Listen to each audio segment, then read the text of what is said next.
дәл қазіргі сәтте сізді кім қалай ойлап отыр?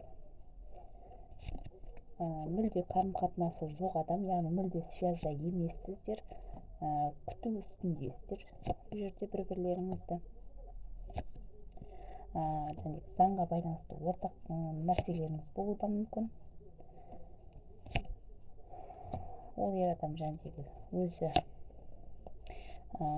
құпия ер адам болуы мүмкін, көбінесе көп ашылмайтын құпиялары бар адам болуы мүмкін.